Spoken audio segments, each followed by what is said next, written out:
Welcome back, Love Nation. This is Nina. Make sure you guys like, share, and subscribe. Thank you to everybody that has been coming to my channel. Like this video, share this video, and hit that notification bell so you guys know when I drop my next one. We will now be moving into Chapter 8 as we near the end of this document. Make sure you share your comments below concerning this case. And here we go. Without further wait, Chapter 8. Section D. The FAC adequately pleads tortious interference claims against Blake Lively.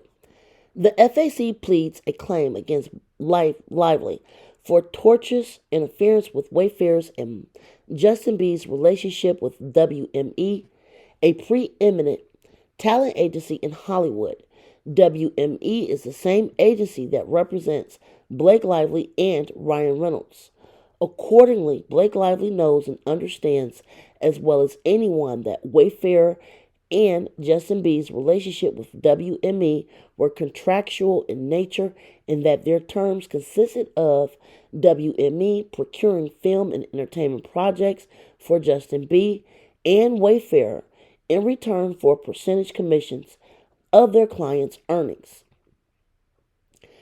For the same reasons set forth in opposition to Ryan Reynolds' motion to dismiss this cause of action, Blake Lively's motion should be denied, or leave to amend should be granted to cure any pleadings deficiencies. The FAC alleges that Blake Lively and her husband Ryan Reynolds, who are two of the most powerful stars in the world, demanded through their talent agency, which also represented Wayfair and Justin B., that the Wayfair parties publicly apologize for so-called mistakes during production, or else the gloves would come off. When those coercive demands were refused, the FAC alleges that the gloves came off, and Blake Lively, coupled with Ryan Reynolds and Sloan, defamed Justin B. and Wayfair to destroy their reputations and livelihoods.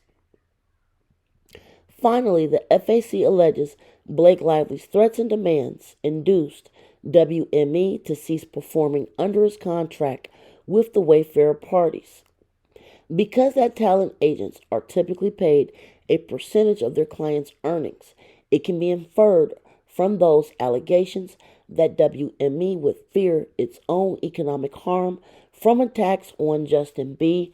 and Wayfair, and would be coerced to drop Justin B. and Wayfair to maintain more profitable relationships with much bigger stars, such as Blake Lively and Ryan Reynolds, who would generate larger commissions. It is true, as Blake Lively notes, that the defamatory statements made to WME that Justin B. was a predator and that WME was working with a predator, as well as the demand to drop Justin B., were apparently uttered by Ryan Reynolds and not directly by Blake Lively. However, given the context, even these statements could only be understood by the alleged listener, WME, as having come with Blake Lively's authorization, indeed as alleged in the FAC. Ryan Reynolds was not only Blake Lively's designated representative, but also, per Blake Lively, one of her dragons, whom she deploys to destroy perceived enemies.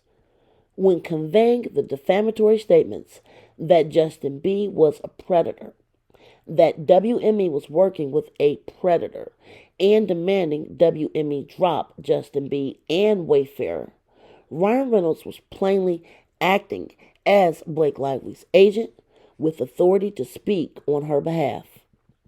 Blake Lively's own subsequent statements to WME demanded that Wayfair put out a statement accepting blame for the problems during filming, with an express threat that they were themselves would attack Wayfair in the press if Wayfair refused, are reasonably understood as a ratification of Ryan Reynolds' prior statements and demand, and an explicit acknowledgement that Blake Lively and Ryan Reynolds were committed to acting in tandem.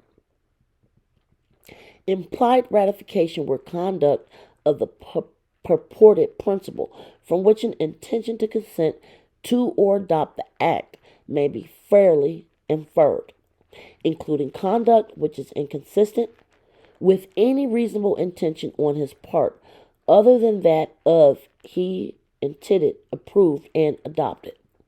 Accordingly, it is reasonable for WME to infer that Ryan Reynolds' defamatory statements to WME came from Blake Lively herself with her approval and adoption, and that the threats to further defame the Wayfair parties in the press came from both Blake Lively and Ryan Reynolds together. Next section.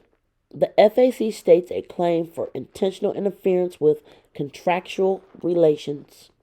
Blake Lively acknowledges that California law applies to this cause of action, the pleadings of which requires 1.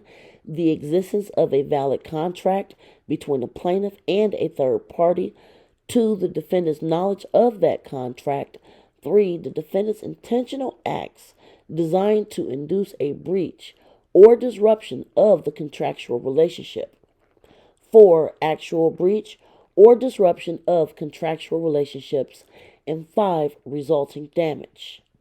Where the contract is terminable at will, California law also requires a plaintiff to allege an independently wrong act.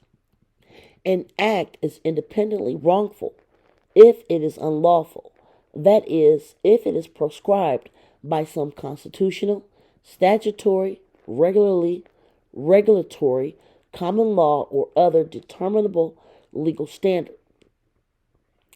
Defamation is a sufficient independent wrongful act to serve a predicate for a tortious interference cause of action. If adequately alleged, defamation may constitute an independently wrongful act on which an interference claim can be based. Blake Lively argues that there is no allegation that WME's contract with the Wayfair's party was disrupted. However, the FAC alleges that Blake Lively induced the WME to cease performing under his contract with the Wayfair parties. That is disruption. Further, the clear implication in the factual context of a talent agency being pressured by 2 megastar clients to drop a smaller one is that Blake Lively's threats and demands, including the demand conveyed through Ryan Reynolds that WME drop Justin B, caused WME to do exactly that. Blake Lively calls these allegations threadbare, citing a case. But the allegations concerning Blake Lively's own relationship with WME, Reynolds, and Lively's communications with WME and WME's communications with the Wayfair parties are far more fulsome than the allegations in that case. And even then, dismissal in that case was only granted with leave to amend.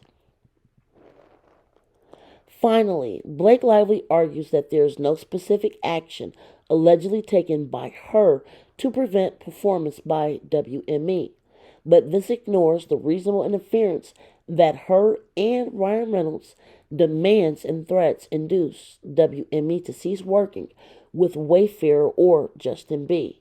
It further ignores the damage that her defamatory attacks through the NYT and other press did to WME's ability to continue procuring projects for Justin B and Wayfair. I am going to end chapter 8 right here. There's a lot of tea in this filing. That's why we have to go through this. Again, this filing is not very long. It's only about 45 pages. The first 8 pages were their citations and introductions. So we are actually getting through this, you guys. We will come back shortly with chapter 9. So make sure you guys like, share, subscribe, leave a comment below, and until next time, be safe and enjoy your day. Bye, guys.